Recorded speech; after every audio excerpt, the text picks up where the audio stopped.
সুপ্রিয় দর্শক, আসসালামু আলাইকুম। আপনাদের সামনে আবার উপস্থিত হয়েছি খুবই গুরুত্বপূর্ণ একটি বিষয় নিয়ে। আমি ডাক্তার মোহাম্মদ ফরহাদ আহমেদ, সহকারী অধ্যাপক নিউরোসার্জারি বিভাগ, জাতীয় নিউরোসায়েন্সেস ইনস্টিটিউট হাসপাতাল এবং my care health research and diagnostic সেন্টারে নিউরোসার্জারি কনসালটেন্ট হিসেবে কর্মরত আছি। আমাদের কাছে অনেক রোগী প্রশ্ন করে থাকেন যে মস্তিষ্কে টিউমার বা ব্রেইন টিউমার অপারেশনে যে কোনো টিউমারে কি নাকের ফুটো দিয়ে নাক দিয়ে এন্ডোস্কোপিক ভাবে করা যায়? এটি খুবই গুরুত্বপূর্ণ একটি প্রশ্ন।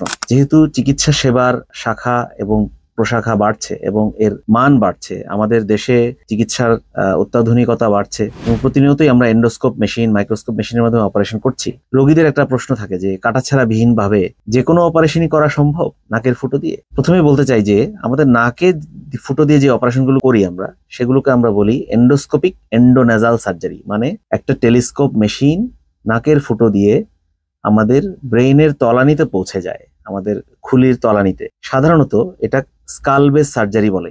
নিউরোসার্জারি স্কাল বেস সার্জারি একটা শাখা। নাকের ফুটো দিয়ে আমরা যে কোনো টিউমার অপারেশন করতে পারি না, শুধুমাত্র যেই টিউমারের অবস্থান এই নাকের ফুটো দিয়ে কাছে আছে সেই টিউমারগুলো, যেমন পিটুইটারি অ্যাডেনোমা, আমাদের ক্র্যানিওফ্যারেঞ্জিওমা বাচ্চাদের ক্ষেত্রে বেশি হয়ে থাকে, পিটুইটারি অ্যাপোপ্লেক্সি, মেনিনজিওমা এবং কিছু কিছু ক্ষেত্রে হামারটোমা বা ব্র্যাকিস ক্লেফট সিস্ট, এই রোগগুলো হয়ে থাকে, যেগুলো সহজেই নাকের ফুটো দিয়ে আমরা পৌঁছে যেতে পারি আমাদের মস্তিষ্কের খুলির তলায়। এবং এই ধরনের অপারেশনের ক্ষেত্রেই অত্যাধুনিকভাবে এন্ডোস্কোপিক ভাবে আমরা এই অপারেশন করে থাকি এবং প্রতিনিয়ত করছি। এই অপারেশনের ফলাফল খুবই আশাব্যঞ্জক এবং অত্যাধুনিকতা আসার কারণেই মাথা না কেটে আমরা নাকের ফুটো দিয়ে এই অপারেশনগুলো করতে পারছি এবং এই যন্ত্রপাতি এবং অত্যাধুনিক মেশিন আমাদের আছে।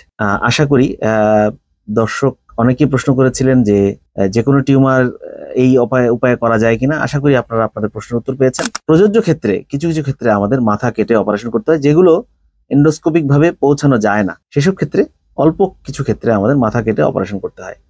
আজকে এ পর্যন্তই। আশা করি ভবিষ্যতে আরো কোনো গুরুত্বপূর্ণ বিষয় নিয়ে, নিউরোসার্জারির অত্যাধুনিক সেবা নিয়ে আপনাদের সামনে উপস্থিত হব। ধন্যবাদ। আসসালামু আলাইকুম।